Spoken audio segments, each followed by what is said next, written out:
Hello everyone. In this video, I am going to discuss about the pressure temperature diagram, which is representing the variation of pressure and temperature in phase change.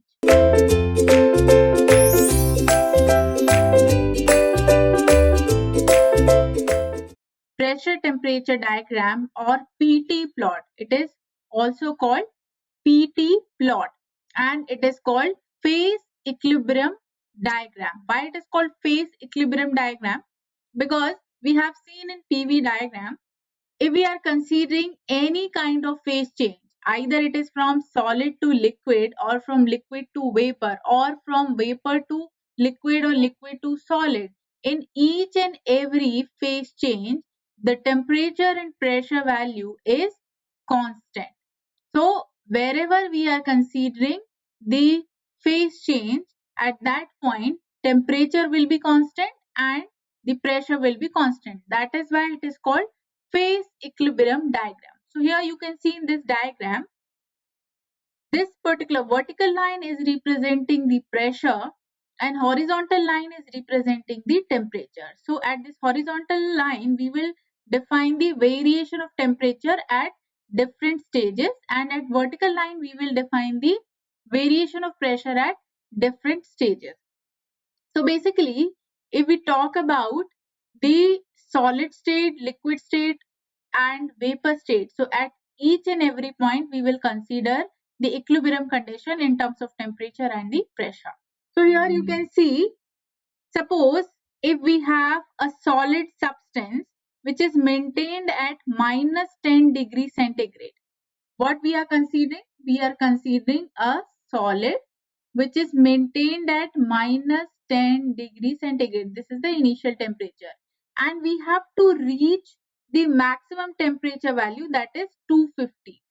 This particular temperature we have to reach 250 degrees centigrade.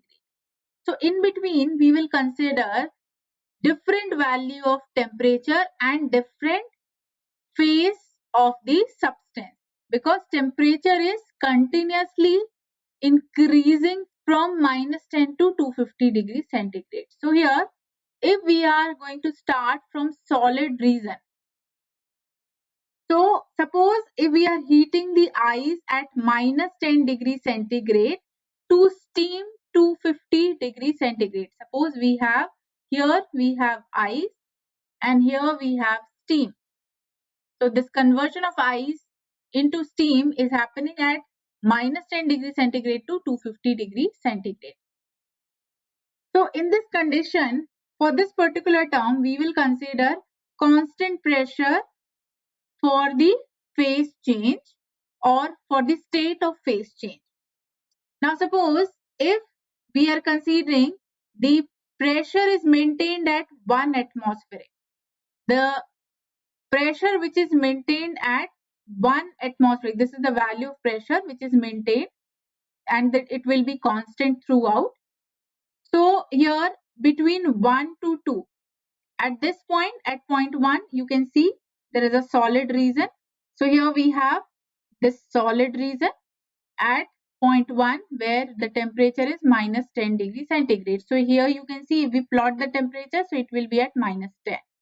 And at different value of pressure, the temperature is same. So between 1 to 2, when solid is converting into liquid, the pressure will be constant and temperature will increase. So here phase change we don't consider. Between 1 to 2, the phase will not change. So it will reach 0 degrees centigrade. Now from point 2, it will start phase change. So wherever we are considering phase change, the temperature at that point will be constant. So temperature is not going to change from 2 to 3. From 2 to 3, we are considering ice to liquid. So 2 to 3 will lie at single point only. You can see here, this 2 and 3 is at this single point where the temperature is constant. It can be more than 0. Suppose this is the temperature. So at this particular temperature, the ice will completely convert into the liquid. So this particular curve which is defining the constant temperature during the phase change from solid to liquid, it is defined by the fusion curve. So this particular graph is represented as the fusion curve. Now, here 1 to 2 is what representing? It is representing solid heating. Then 2 to 3 is representing melting of ice at 0 degree centigrade. Now 2 to 3 is constant temperature range. So from 3 to 4 the liquid will heat, and from 4 to 5 when it is reaching 4, suppose at this point we are considering 4, or at this point we are considering 4 in different pressure region. So 4 to 5 is the phase change region. So temperature will be constant. Suppose it is at the 100 degree centigrade, so it will be constant. So 4 to 5 is what? It is representing the vaporization region at 100 degree centigrade. So this particular point will be defined as the vaporization curve. Suppose for this particular point or this particular pressure value, the phase change of liquid to vapor is at this point. For the second term, it is at this point, and for the third pressure term, it is at this particular point. So at each and every point, the phase is changing from liquid to vapor. So if we join all these points, so it will become a curve, and that curve is called vaporization curve. So if we continuously join these points, so fusion curve and vaporization curve will intersect at one point. Now after 5, that vapor will, if we are increasing the temperature, in that case our vapor will be superheated. So by this way we can define the temperature pressure diagram or pressure temperature diagram. And in this condition, pressure will be constant throughout and temperature will be constant for the phase change state. Now, if we want to do the opposite process or vice versa, in that case, what will happen? These points will go in backward direction from 6 to 5, from 4 to 5. And here, in place of vaporization, we will consider condensation and then freezing. Here, what is happening? Heating and then vaporization. But in opposite process, the process will convert into condensation and then freezing to convert vapor into solid. But if we are considering direct conversion of solid into vapor, so it will be defined by one curve that is called the sublimation curve, or it is defined by the process that is called the sublimation process.